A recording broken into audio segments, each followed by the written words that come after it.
আসসালামু আলাইকুম। প্লুটাস career and skills একাডেমির পক্ষ থেকে সকলকে আরও একবার স্বাগতম। খাদ্য অধিদপ্তর পরীক্ষার আপডেট যারা জানতে চেয়েছিলেন, মূলত তাদের জন্য আজকের এই ভিডিওটি না টেনে সম্পূর্ণ দেখার অনুরোধ রইল। কথা না বাড়িয়ে আমি একটু আলোচনা করব যে অনেকেই যে খাদ্য অধিদপ্তরের যে পরীক্ষাটি দীর্ঘদিন থেকেই অপেক্ষায় আছেন এবং অনেকের কাছে এটি স্বপ্নের একটি চাকরি, একটি ড্রিম।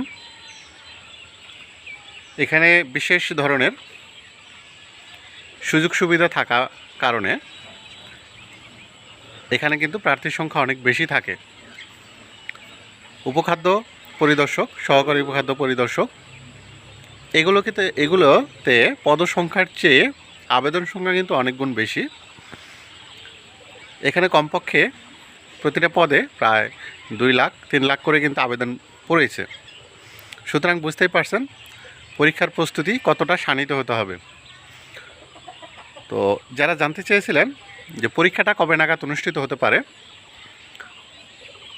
আমি যেটি জানতে পেরেছি বিভিন্ন সোর্স থেকে, যেটি বলা হয়েছিল আসলে মূলত যে জুলাই মাসের শেষের দিকে পরীক্ষা অনুষ্ঠিত হওয়ার যে সম্ভাবনা, অর্থাৎ যে ডেট, যে ঘোষণা, তারিখ ঘোষণা, সেটি কিন্তু এই মাসের শেষের দিকে আপনাদের পরীক্ষার ডেট কিন্তু চলে আসতে পারে। সুতরাং এই অনুযায়ী কিন্তু আপনারা প্রস্তুতি নিতে থাকুন। আবার অনেকে জানতে চেয়েছিলেন যে অ্যাডমিট কার্ড কীভাবে পাবো। পরীক্ষার ডেট হওয়ার সাথে সাথে কিন্তু যে অ্যাডমিট কার্ডের যে বিষয়টি, সেটি কিন্তু তাদের যে ওয়েবসাইট dgfood.teletalk.gov.bd, এই ওয়েবসাইটে কিন্তু আপনাদের যে অ্যাডমিট কার্ড সেটি কিন্তু প্রকাশিত হবে। হাতে যেহেতু সময় একেবারেই সংকীর্ণ, এই পরীক্ষাটা কিন্তু আগস্ট মাসে অনুষ্ঠিত হওয়ার একটি প্রবল সম্ভাবনা রয়েছে। সুতরাং সময়টাকে সংক্ষিপ্ত করে আপনাদের যে প্রস্তুতি সেটিকে শানিত করুন। মূলত যে বিষয়ে প্রস্তুতি নিতে হবে বাংলা, ইংরেজি, গণিত এবং যে সাধারণ জ্ঞানের যে অংশটুকু, সেই বিষয়ে কিন্তু আপনাদের ভালো একটি প্রস্তুতি কিন্তু আপনাদের রাখতে হবে। এই পরীক্ষাটা কিন্তু আপনাদের বিভাগীয় শহরে গতবারের না এবারে কিন্তু অনুষ্ঠিত হবে এবং পরীক্ষাটা কিন্তু যথারীতি এবারও বুয়েট পরীক্ষাটি নেবে। সুতরাং পরীক্ষার যে প্যাটার্ন, গত বছরের যে প্রশ্ন, সেই প্রশ্নের আলোকে যদি আপনারা প্রস্তুতি নিতে পারেন তাহলে কিন্তু আপনারা কাঙ্ক্ষিত একটি ফল লাভ করতে পারেন।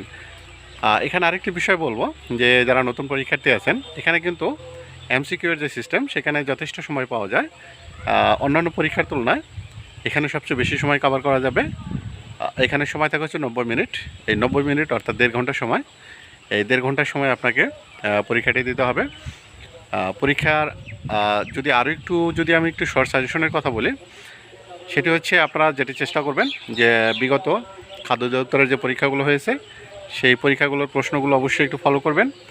পাশাপাশি অর্থাৎ বিভিন্ন এটা যদি আমরা বলি যে পিএসসি যে পরীক্ষাগুলো নিয়েছে, নন ক্যারিয়ার যে পরীক্ষাগুলো নিয়েছে, সেই পরীক্ষার এমসিকিউগুলো খুব ভালোভাবে পর্যবেক্ষণ করে যাবেন।